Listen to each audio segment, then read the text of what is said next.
Welcome to Australia. Hi, I'm Dan Winter, and this is the reshoot of the science segment from the new movie Avatar. And guess what we have here? We have the tree. Oh, from the movie. Look at the roots of that tree. So what we're going to talk about now is we want to understand how it is that this concept of how tree roots communicate and fractality actually is a major key to the serious science of how our environment becomes a living body, the really meaning of the organization of the collective unconscious and the fractal. First, I want to thank Lek, the organizer of our Polish group, goldenmean.info/Polish, for asking the right questions. You know, in this article you're about to read, goldenmean.info/avatar, you're going to see a discussion of our measurement of how it is that tree roots communicate. That we measure the electric field, the weak capacitive field around trees, giant oak trees.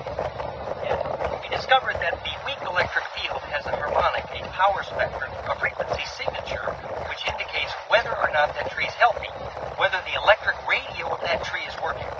The concept of harmonic inclusiveness, the more harmonics present in the weak charge capacitance of that tree, the more it's alive, the more it has an immune system. The same way the fractality in heart rate variability. It's Professor Callahan that taught us about that. He was showing that the trees that picked up not just the Schumann resonance, but the 8, 11, 13, 17, all the harmonics that fit together in a cascade that make the Schumann resonance work. And that ratio of the contained harmonics approaches golden ratio, gets fractal, becomes centripetal and implosive, and you get the magic of Avatar in the movie. So, the question that Lek asked, it was really a good question. He's saying, well, are we meaning then that God is everywhere? In other words, is this an animist religion that says God did everything? And actually, there's a pretty specific answer to that from the point of view of unified view of physics, in my opinion. And that is that the unified field essentially says that everything in physics is made of rotating electric charge, either centripetal or centrifugal, plus or minus or yin or yang. And when that rotation of charge fits geometry in a circle, then you have quantum mechanics, and the wave stands, and that stores inertia called mass. And if the inside to the outside of those rotating waves of charge is fractal, the way the nucleus is to the electron, then you have the non-destructive charge collapse perfected by golden ratio, which is how gravity is made in everything, and specifically in atoms. The nucleus is self-similar or fractal to the electrons. That's the equation I derived for hydrogen. The Planck length times golden ratio predicts the radii of hydrogen so exquisitely, it's proof that that golden ratio is the non-destructive charge collapse, which is how hydrogen is making gravity. And of course, the golden ratio is central to the E8 unified field physics, and beautiful work by Nassim Haramein, showing that everything in physics, especially including the proton, is basically a black hole. The universal scaling of that whole process, golden mean ratio. Anyway, but getting back to Lek's question, so are we saying that God is everywhere? If we're right that the unified field is made of this wind of charge, then the universe is all made of one substance, and it's all part of the perfected distribution of that charge, which is fractal, that creates self-organization. You have fractality, what we're calling phase conjugation, beginning and multiplying, golden ratio, compression. Then you get that implosive, self-organizing force that practically self-organizes and is the cause of gravity, consciousness, color, perception, and all the fun stuff. So, we are saying that everything is part of the mind of God, because it's all made of waves of charge. But, there's one very important but here. When those waves of charge, like in the way this tree is rooted and nested and embedded and cone-shaped, you know, in the movie Avatar, they actually lived in the cone-shaped roots of the tree. And that cone shape, just like a pine cone, is very fractal, and it perfected the charge distribution.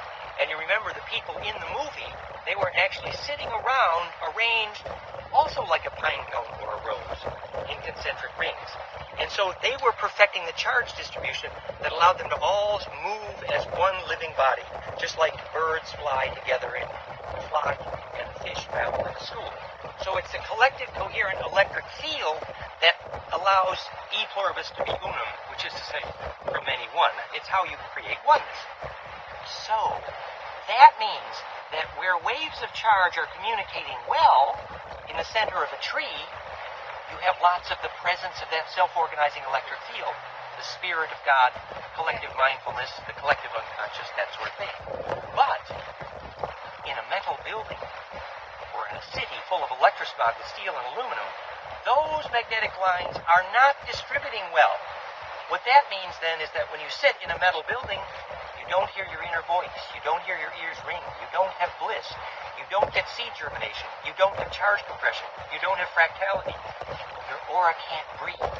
So in metal buildings and electrosmog cities, where charge is not distributing well, God isn't very present either, in the specific sense that the distribution of charge, which is perfect, is called the divine and defines the sacred.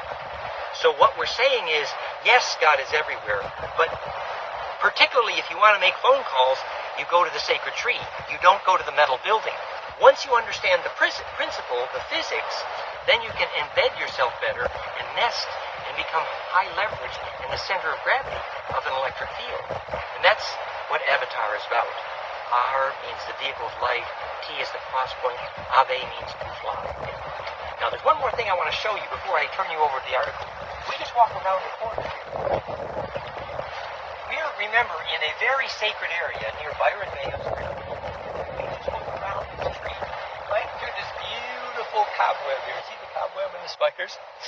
Well, this cobweb here, let's see if you can see it here. Oh, I don't know if you can see it. Maybe I'd have to zoom in. But in the distance, you see what's over there? That's the lighthouse and Byron Bay Point. Now, the thing about that point is that the Aboriginals taught for millennia that a very strong magnetic line came ashore right there at Byron Point. And that magnetic line fits together like a cobweb here. And when you go to where the magnetic line comes ashore, you can feel it. It's a magnetic river. It's the symmetry of charge. It's the bloodstream of the circulation of the magnetism and charge of the collective mind. So when you're in a place like that, that's where you feel that presence. And to know how to find and be and make those places is the true fractal science of consciousness. So yes, God is everywhere, but his presence becomes dizzy and confused when you're in metal and electrosmog. Whereas when you're in beautiful places like this, and you've understood the power and importance of nature, then you too can be part of this well-distributed charge, the Avatar experience. Thank you very much. Enjoy the article.